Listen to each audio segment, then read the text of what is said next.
So I've boiled it down over the years to 3 things why people aren't doing as good as they could be doing with their money.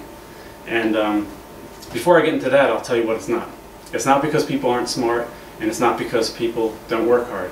I know a lot of people that are very smart and work very hard that are just having trouble making ends meet.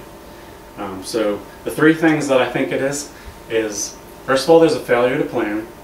Secondly, there's a lot of uninformed people, and there's also a lot of misinformation. So let me just talk about those 3 things really quickly. The first thing, where I said there's a failure to plan, let's just take a wedding event as an example. So you're all familiar with the event of the wedding, right? Okay, I figured there's only a couple people here, so.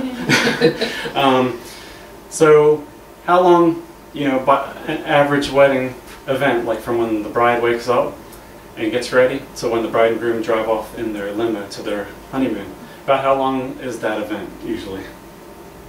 Oh, it's an all-day thing. Yeah, so maybe 12 hours. 10, 12 hours. So, more. Okay, Yeah. so should we like compromise and say 12 hours? Sure. Okay. So now how long do you think it took the bride and the bride's mother to plan this thing? Because the groom had nothing to do with it. So maybe about a year. So we're all under agreement that for a very important event like a wedding, we're spending maybe a year to plan like a 12-hour event, right? Let's talk about another important event in people's lives, and let's talk about retirement. What's the average time for retirement? Let's just say we're fortunate enough to make it to retirement, right? Say we work 40 years, not 40 hours. Let's say we work 40 years of our lives, get to age 65, let's say, and live till we're age 80. So that's like 15 years in retirement, right? So how long do you think most people plan their retirement during their 40-year work period, plan their 15-year retirement? 12 hours. Well, there's actually statistics that say that people actually spend more time planning a 2-week vacation than they do their whole retirement. So isn't that crazy? So hopefully I've explained there's a failure to plan, and most of it's just because we're not really taught how to plan that much. Also, because that was the first thing. The second thing I said there was a lot of uninformed people. In the United States, we have a system where we go right from school directly to the workforce, or we go to school and then to college and then to the workforce, right? So where in this system do we learn really important financial principles, like the Rule of 72? Have you ever heard of the Rule of 72, honey? Well, you're a normal. But the Rule of 72, I'll have to say, is probably the most profound financial principle as it relates to how money works. And the thing is, all it takes is a comprehension of 5th grade math to understand it.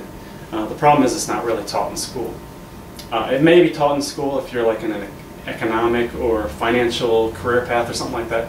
But the problem is everybody uses money, so I think it's important that everybody understands these financial principles. Also, where in the system are we learning important like tax laws, like how to shelter some of your money from taxes, and how to get a good interest rate, and how to pay your bills early? Where are we learning all this stuff from? Most people get their first lesson on taxes when they get their first paycheck and realize that the government already took a portion of their money before they got it, right? So I kind of talked about the first 2 things. Now the last thing is there's a lot of misinformed people. It's a little bit different than uninformed. It means they have information, but it's the wrong information. So I kind of established that most of us aren't learning these financial principles in school, so where are we learning these things, these principles? Any ideas where we're learning this stuff? Huh? Our parents? Yeah, like our parents, maybe like family and friends. Sometimes people will say, the school of hard knocks, like by the seat of your pants, right? Mm-hmm. I've also heard people say, maybe accountants, when it's like tax time, they learn from their accountant. And I've even heard people say from their bank when they're bringing money into the bank. I just want to talk about some of these people. First of all, I want to talk about family and friends.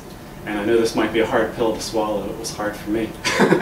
But the one thing, we might want to jot this one down, is we need to stop taking advice from people who are in worse shape than ourselves, right?